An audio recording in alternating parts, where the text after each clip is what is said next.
दोस्तों मैं पिछले 1 साल से आईपीओ मार्केट के अंदर काम कर रहा हूँ। लगातार देखना कि कौन सा मार्केट के अंदर नया आईपीओ आया है, क्या मुझे उसके अंदर इन्वेस्ट करना है या नहीं करना है, मैं कितने डीमेट अकाउंट से अप्लाई वगैरह करूँगा, कैसे मैं सारी चीज़ें मैनेज करूँगा, कंपनी के फंडामेंटल वगैरह कैसे, सारी चीज़ें मैं दोस्तों आईपीओ से रिलेटेड पिछले 1-1.5 साल से कर रहा हूँ। एंड मुझे अलॉटमेंट वगैरह भी मिलता है जब मैं मल्टीपल डीमेट अकाउंट से अप्लाई वगैरह करता हूँ। तो बहुत सारे लोगों का ये सवाल होगा कि मैं सारी चीज़ें मैनेज कैसे करता हूँ और कौन सी एप्लीकेशन में यूज़ करता हूँ जिससे मैं सारी चीज़ें एक ही बार में देख सकता हूँ। कंपनी के फंडामेंटल वगैरह, कंपनी की सारी रिसर्च वगैरह, प्रॉफिटेबल है या नहीं है, मुझे अलॉटमेंट मिला या नहीं मिला, या फिर आप अगर मल्टीपल डीमेट अकाउंट्स अपने फैमिली के नाम से, अपने भैया मम्मी जितने भी लोगों डीमेट अकाउंट से आप अप्लाई करते हो, उतना आप डायरेक्टली एक ही बार में कैसे देख सकते हो कि किसके अंदर मुझे अलॉटमेंट मिला या नहीं मिला, कंपनी का जीएमपी क्या चल रहा है, आने वाले समय में जीएमपी बढ़ सकता है या कम हो सकता है। सारी चीज़ें दोस्तों जो मैं एप्लीकेशन यूज़ करता हूँ उसका नाम है आईपीओ प्रीमियम। एंड आज की इस वीडियो के अंदर मैं आपको बताऊंगा कि आईपीओ प्रीमियम को कैसे यूज़ करना है, कंप्लीटली बेसिक से लेकर एडवांस तक आपको सारी जानकारी आज के इस वीडियो के अंदर मैं दूंगा।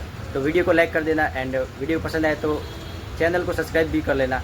दोस्तों आईपीओ वगैरह देखने के लिए जो मैं एप्लीकेशन यूज़ कर रहा हूँ उसका नाम है आईपीओ प्रीमियम। इसको आप प्ले स्टोर से भी डाउनलोड कर सकते हो। तो मैं इसको ओपन करता हूँ। अब यहाँ पे बात आती है कि हमें इसको यूज़ कैसे करना है। तो सबसे पहले आ जाते हैं ओपन पे।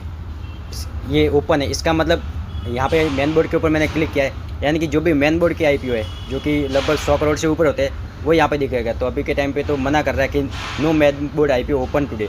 तो यहाँ पे कोई भी आईपीओ नहीं है। अपकमिंग के ऊपर देखेंगे तो यहाँ पर आपको दिखेगा कि central mine and planning design institute, इसका आईपीओ आने वाला है। ऊपर देखोगे तो डेट भी लिखी हुई है कि 20 तारीख से लेकर 24 मार्च के अंदर ये आने वाला है। इसकी प्राइस बैंड भी लिखी हुई है कि 163 से लेकर 172 के बीच में इसका प्राइस बैंड रहेगा। लॉट साइज 80 का रहेगा एंड इसका जो टोटल इशू साइज़ है वो है 1842 करोड़। तो आप यहाँ पे देख सकते हो ओपन में कोई भी आईपीओ नहीं है। अपकमिंग में मेन बोर्ड आईपीओ आने वाले हैं। ये पहला आईपीओ है। उससे के नीचे आप अगर स्क्रॉल करोगे तो आमिर चंद जगदीश कुमार एक्सपोर्ट, ये दूसरा आईपीओ है जो कि ये भी आने वाला है 24 से लेकर 27 मार्च के अंदर। इसका भी आप नीचे देख सकते हो कि प्राइस बैंड क्या है, लॉट साइज़ क्या है, इशू साइज़ क्या है। उसके बाद तीसरा चौथा जो भी आईपीओ है जो अपकमिंग के अंदर आने वाले हैं यहाँ पर आपको अपकमिंग के अंदर दिख जाएंगे। उसके बाद देखिए क्लोज के ऊपर देखते हैं तो यहाँ पर आपको वो सारे आईपीओ दिखेंगे जो ऑलरेडी क्लोज हो चुके हैं, जिसके अंदर आप अप्लाई वगैरह नहीं कर सकते। तो यहाँ पर आप देखोगे तो Rajputana Stain Limited, GPS Crop, Innovation Limited, सीडमेक Metatronics Limited, Omnitech Engineering, PNGC River Diamond Jewellery, Shriram टिस्टेक। तो ये सारे जो आईपीओ है वो क्लोज हो चुके हैं। अभी के टाइम पे दोस्तों जो भी आप देखोगे क्लोज आईपीओ के अंदर सारे के सारे आईपीओ नेगेटिव के अंदर खुल रहे हैं, क्योंकि वैसे भी मैंने कहा कि मार्केट के अंदर अभी काफ़ी ज़्यादा सेंटीमेंट नेगेटिव है। तो कोई भी आईपीओ अच्छा लिस्टिंग दे ही नहीं रहा है एंड जीएमपी भी सबका डाउन ही है। अब ये तो हो गया मेन बोर्ड आईपीओ जिसके अंदर हमारा मेन फोकस रहता है। उसके बाद आ जाता है एसएमई आईपीओ, जिसके अंदर दोस्तों मैं कभी भी फोकस नहीं करता हूँ, क्योंकि इसके अंदर मिनिमम जो इन्वेस्टमेंट है वो भी लगभग 2.5 लाख के आसपास चाहिए। तो इतना कैपिटल तो किसी के पास भी नहीं है। तो अगर आप एसएमई में इन्वेस्ट वगैरह करते हो तो आप अपने हिसाब से रिसर्च करके देख लेना कि आपको किसके अंदर प्लान वगैरह करना है। लेकिन मैं तो मना ही करूँगा कि एसएमई में वगैरह जाओ, क्योंकि बहुत छोटे होते हैं। जब भी अगर मान लो आईपीओ वगैरह लग भी गया तो अगर आप उसको सेल वगैरह करने जाओगे तो आप लोगों को वहाँ पे बायर सेलर दिखेंगे ही नहीं।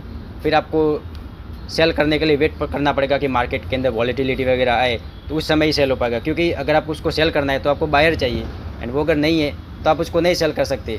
तो ये सारी चीज़ें होती है। लेकिन मैं एसएमई में अप्लाई वगैरह नहीं करता हूँ, मैं मेन बोर्ड के अंदर ही अप्लाई करता हूँ। अब नीचे हम अकाउंट के ऊपर जैसे ही क्लिक करते हैं यहाँ पर वो सारे के सारे अकाउंट्स दिखेंगे जो मैंने सेव करे हुए हैं। मतलब मैं जितने भी डीमेट अकाउंट से अप्लाई करता हूँ वो सारे के सारे मैंने यहाँ पे सेव करे हुए हैं। जैसे मेरे भाई का नाम, मेरे मम्मी का नाम, मेरे पापा का नाम। और मैं मल्टीपल डीमेट अकाउंट से अप्लाई करता हूँ तो मैं एक ही बार में सारी चीज़ें यहाँ पे देख सकता हूँ कि मैंने अप्लाई कितने डीमेट अकाउंट से अप्लाई किया है, कितने के अंदर मुझे अलॉटमेंट मिला है एंड वो भी सारी चीज़ें। उसके बाद यहाँ से मैं ऐड भी कर सकता हूँ, यहाँ पे पैन कार्ड वगैरह नंबर डाल के उसका क्लाइंट आईडी जो भी यूपीआई आईडी है एंड डायरेक्टली मैं यहाँ से भी अप्लाई वगैरह कर सकता हूँ। उसके बाद ये बिड है, जैसे कि मैंने डायरेक्टली यहाँ से लगाया था कोरोना के अंदर आईपीओ, तो वो आप डायरेक्टली एक ही बार में, मतलब अगर आपके पास 20 डीमेट अकाउंट है अलग अलग और आप चाहते हो कि यार मैं हर किसी के डीमेट अकाउंट से जाके अप्लाई करूँगा तो वो मुझे ज़्यादा दिक्कत देगा, तो आप एक ही बार में यहाँ पे क्लिक करके लगा सकते हो।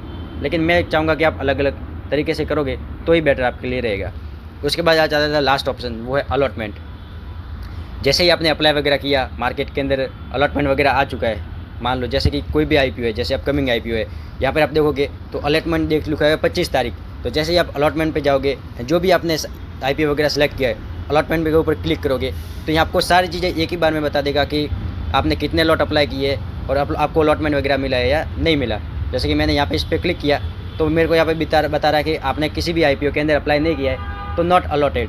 एंड अगर आपने अप्लाई वगैरह किया है और आपका अलॉटमेंट वगैरह मिल जाता है तो यहाँ पे आपका अलॉटमेंट वगैरह का ऑप्शन आ जाएगा, यहाँ पे ग्रीन टिक आपको दिखने को मिलेगा।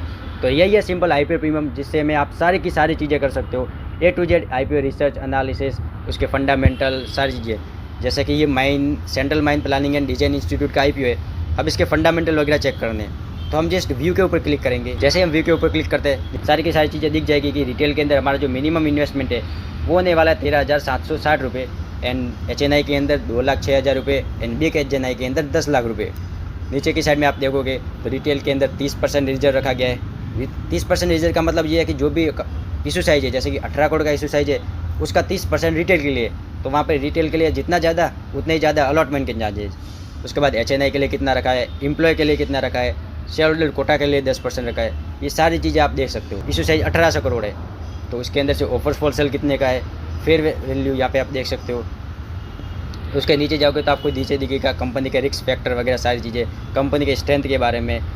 व्यू मोर के ऊपर क्लिक करोगे तो आपको कंपनी के सारे फंडामेंटल देखेंगे कि कंपनी का रेवेन्यू क्या है। यहाँ पे आप देखोगे तो कंपनी का रेवेन्यू जो एसेट्स है वो लगातार बढ़ रहे हैं या नहीं बढ़ रहे, कंपनी की टोटल इनकम बढ़ रही है या नहीं बढ़ रही है, total profit of after tax बढ़ रहा है या नहीं बढ़ रहा है। आप यहाँ पे पीयर कंपैरिजन भी कर सकते हो एंड सारी चीज़ें आप बिल्कुल सिंपल तरीके से आप ये देख सकते हो। एंड उसके बाद डिसाइड कर सकते हो कि आपको IPO में अप्लाई करना है या नहीं करना है। एंड सबसे टॉप में आपको यहाँ पे दिख भी जाएगा कि अभी के टाइम पे इसका GMP 2% के आसपास चल रहा है। बस इतना ही सिंपल है। एंड अगर आप इसको पूरी तरीके से सीख जाते हो तो आपके लिए बहुत ज़्यादा ईजी रह जाता है IPO प्रीमियम के अंदर काम करना। आई होप दोस्तों मैंने आपको सारी चीज़ें बता दी है। एंड अभी यहाँ पे एक नया ऑप्शन भी आया है, पे all your bills and all.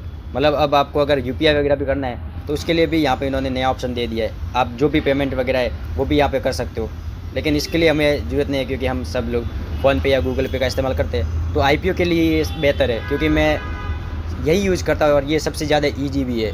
I hope दोस्तों मैंने आप लोगों को सारी चीज़ें बता दी कि IPO प्रीमियम कैसे, एक ऐप को किस तरीके से यूज़ करना है, फंडामेंटल वगैरह कैसे देखने हैं, रिसर्च वगैरह कैसे देखनी है, कंपनी का टोटल इशू साइज वगैरह कैसा है वो कैसे पता लगाए, एंड हम एक ही बार में कैसे मल्टीपल IPO वगैरह अप्लाई कर सकते हैं, वो भी मैंने आप लोगों को सारी चीज़ें बता दी है।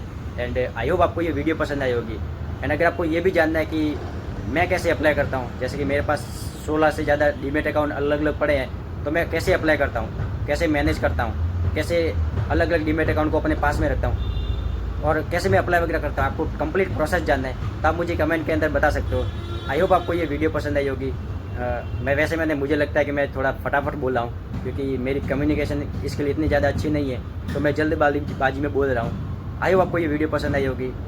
वीडियो पसंद आई तो लाइक कर देना। And thank you so much for watching. Bye.